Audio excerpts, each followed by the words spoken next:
Hello दोस्तों, स्वागत है आपका अपने YouTube चैनल ऑनलाइन शिक्षा मंच में। आज की वीडियो में हम कवर करेंगे संधि को।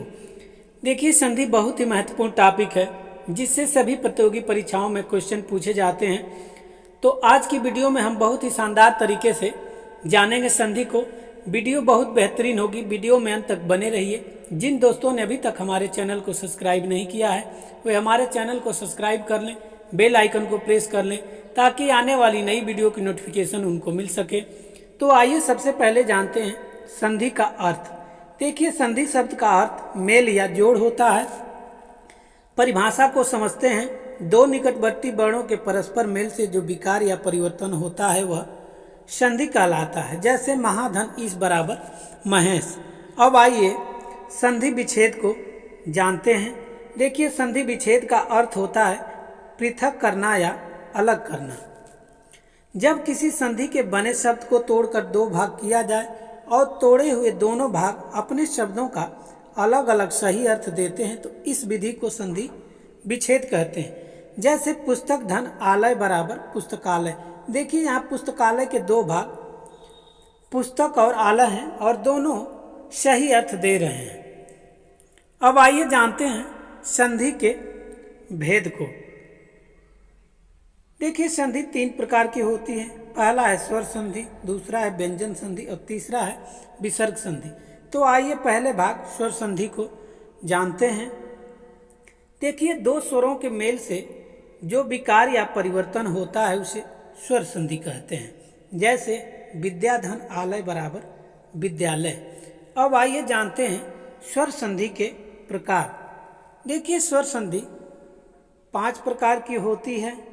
पहला है दीर्घ संधि, दूसरा है गुण संधि, तीसरा है वृद्धि संधि, चौथा है यण संधि और पांचवा है अयादि संधि। अब आइए पहली संधि दीर्घ संधि को जानते हैं।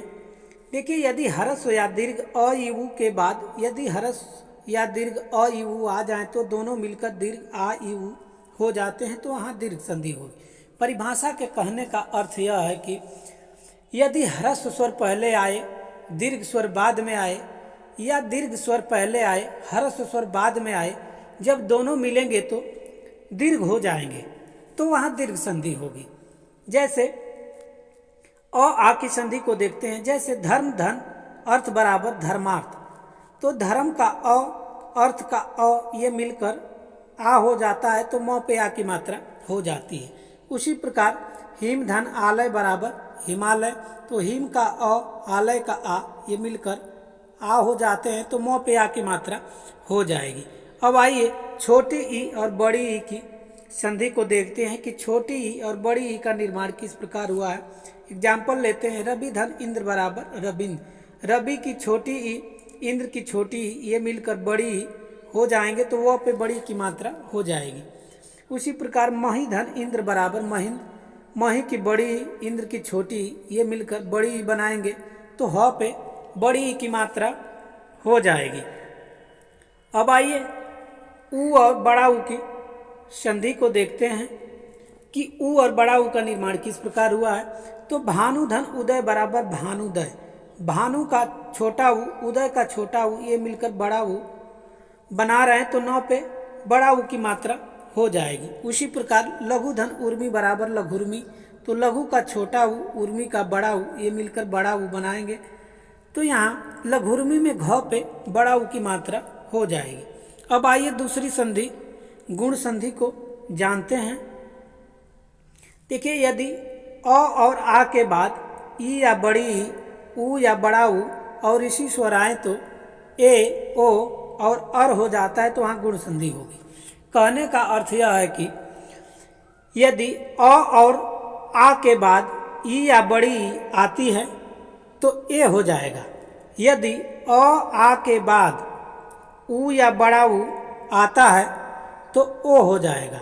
यदि अ आ के बाद ऋषि स्वर आता है तो अर हो जाएगा, वहाँ पे गुण संधि होगी। जैसे ए की संधि को देखते हैं।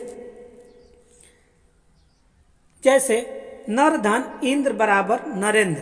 तो नर का अ, इंद्र का ई ये मिलकर ए हो जाते हैं, तो र पे एक की मात्रा हो जाएगी।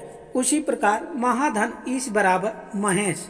तो महा का आ इस की बड़ी ये मिलकर ए हो जाएंगे, तो महेश में ह पे ए की मात्रा हो जाएगी। अब आइए ओ की संधि को देखते हैं कि ओ का निर्माण किस प्रकार हुआ है। तो देखिए एग्जाम्पल है, ज्ञान धन उपदेश बराबर ज्ञानोपदेश।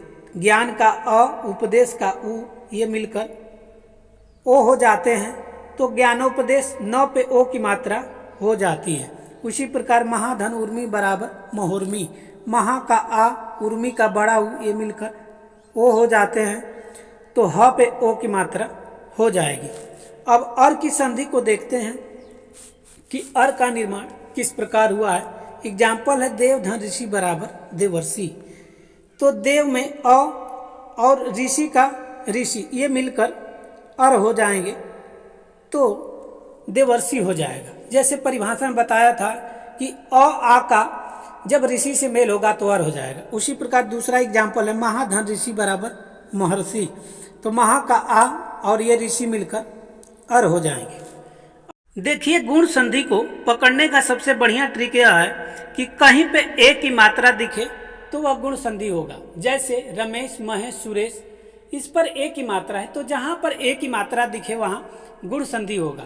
अब आइए तीसरी संधि वृद्धि संधि को जानते हैं।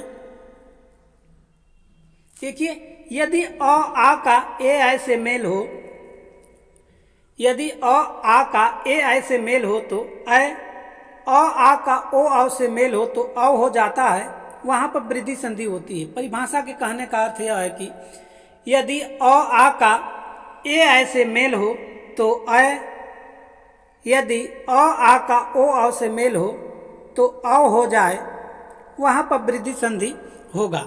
और वृद्धि संधि को पकड़ने का सबसे बढ़िया ट्रिक ये है कि जहां पर डबल मात्रा दिखे, जैसे अय या औ